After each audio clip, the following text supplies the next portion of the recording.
to simply send a message to somebody or express solidarity, and I feel like that's not what I should be thinking about. As a journalist, I should be collect all their phones, collect all their laptops, collect all their devices, claim that they have a right to do so. Of the right to privacy is recognized by the Supreme Court. Your right to privacy includes the right to control of the information that you possess, and that's a vital part of your constitutional rights today.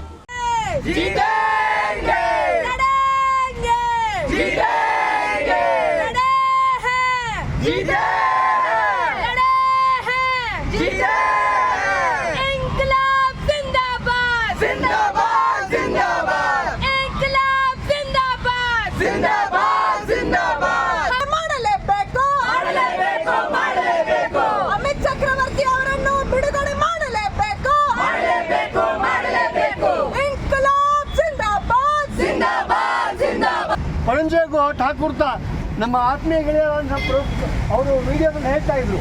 ಅವರು ಸ್ಪಷ್ಟವಾಗಿ ಹೇಳ್ತಾ ಇದ್ರು.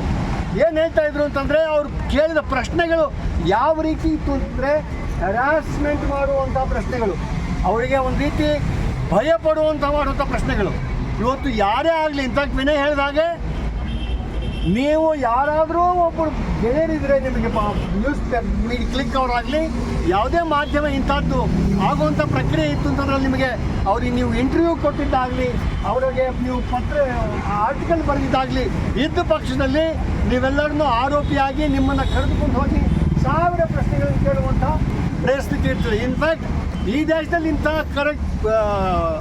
ಪ್ರಕರಣಗಳು ಸಾವಿರಾರು ನಡೀತಾ ಇವೆ. ಸಾವಿರಾರು ಜನ ಜೈಲಲ್ಲಿ ಇದ್ದಾರೆ ಇಂಥ ಒಂದು ಪ್ರಕರಣಗಳಲ್ಲಿ. ಆದರೆ ಒಂದು ಪತ್ರಕರ್ತರ ಮೇಲೆ, ಈ ದೇಶದ ಅತ್ಯಂತ ಪ್ರತಿಭಾನ್ವಿತವಾದಂಥ ಪತ್ರಕರ್ತರ ಮೇಲೆ The arrest of Prabir Puryasta and his colleague from NewsClick and the raid on the houses of numerous of 30 plus journalists day before yesterday was a very worrying development for Indian democracy. Firstly, when the police do this raid, what they do is they confiscate all your electronic devices, your laptops, your phones, all your data. They do not give you a hash value, which means that the police can later on tamper with the device and put new evidence on the device itself. Secondly, by taking away your phone in today's day and time, what it means is compromises the media's ability to do its job and the ability to take forward your job and the sanctity of the contacts that you have. And it's a deep violation of the right to privacy, which is recognized by the Supreme Court. Your right to privacy includes the right to control of the information that you possess, and that's a vital part of your constitutional rights today. The second part of it, which is very, very worrying, is the arrest of these journalists. You ask them why they've been arrested. The reason for arrest is because they've been charged under the UAPA on grounds of terrorism. If you ask what is the offense of terrorism, the offense of terrorism is really reporting on issues which the Modi government finds difficult to handle. If you see the record on NewsClick over the years, they've been reporting on the anti-CA protests and as well as the protests against the farm laws. When you're arresting people who are doing this kind of work, what you're basically sending out a message is that in the democracy that we have today, your opinion, if it challenges the narrative of the government, will not be tolerated. In fact, in the opinion of the Modi government, journalism is terrorism, and that's a very dangerous development for the constitutional democracy that is India. So I'm a journalist myself, and I feel like when I get up in the morning, I'm nervous to simply send a message to somebody or express solidarity, and I feel like that's not what I should be thinking about. As a journalist, I should be thinking about doing my work, working for making the country better for most people to live in, rather than come and spend time in protest. I don't want to be in a protest. I want to actually do my job as a journalist, but I'm here in solidarity for the people in Delhi, the NewsClick journalists who were harassed, and 2 of them were detained as well under terrorism charges, which I think is ridiculous.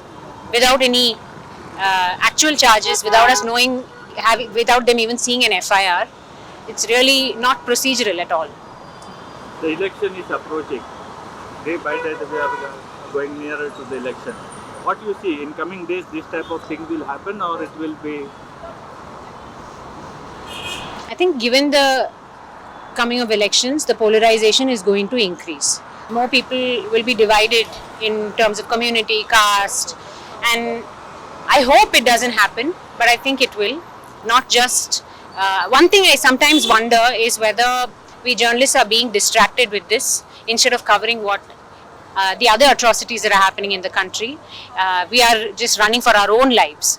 In fact, we should be actually having the energy, time and money to be writing about other people. Right now, the journalist has become the story, and that itself is telling us that democracy is under threat. Are you thinking that these incidents to polarize the voters or to cover up their inability to govern properly? Yeah, I think it's a matter of desperation is what I think. They're right now desperate, and then they are doing everything to make sure they come back in power in 2024. And even if they come back in power, they also want to make sure they have enough seats so that they can keep on bulldozing the way they are doing it now. So again, that is the unfortunate truth. But and as I say, you guys are all they're here because there has been an attack on the journalists. But I think people from all professions should come, क्योंकि ये attack अब journalist पे हुआ है, कल professors पे होंगे, doctors पे होंगे, सबके ऊपर अटैक होगा. तो इसलिए सबको आना चाहिए, हमें ये सब प्रोटेस्ट में आना चाहिए. Unfortunately, many people are scared these days, and that is their point. That is how an oppressive regime works. They just want to scare people in many different ways. So I think this is their method of scaring everyone, not just journalists. And this is a crime against media, and this is a crime against constitution. And the way they have been persecuting journalists clearly demonstrates that they have little or no respect for law. You can't imagine you have a constitution. You can't imagine that for any case to be registered, there should be an FIR, and a copy of the FIR need to be given. Supreme Court has so many guidelines prepared in respect of principles and the mandatory rules that need to be followed by police in arrest and detention of a person. And here is a case where they just walk into the house in the morning at 6:30, pick them, collect all their phones, collect all their laptops, collect all their devices, claim that they have a right to do so. In fact, a gross violation of any existing law for that matter. And in fact, very construct which they came late in the evening, that it was a case under Unlawful Activities Prevention Act, acts against 2 of them. Why 30 were picked? Why 30 persons' laptop devices were taken away? On what authority it was taken away? It's a gross violation of any basic law.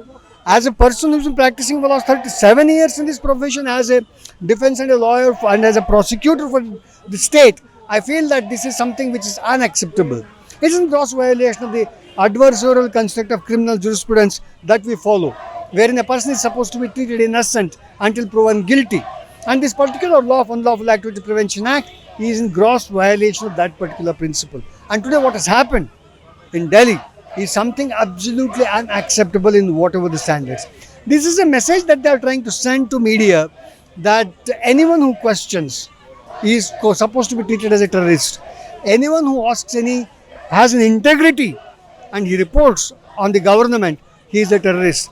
Anyone who is not willing to be towing the line of the state, he is a terrorist. So therefore, anyone who subscribes to the ideology, subscribe to the kind of nonsense that the government wants to say, then he is supposed to be the nationalist.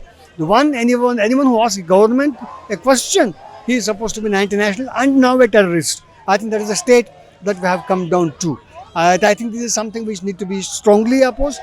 Every Indian has a duty to question this kind of acts by the government.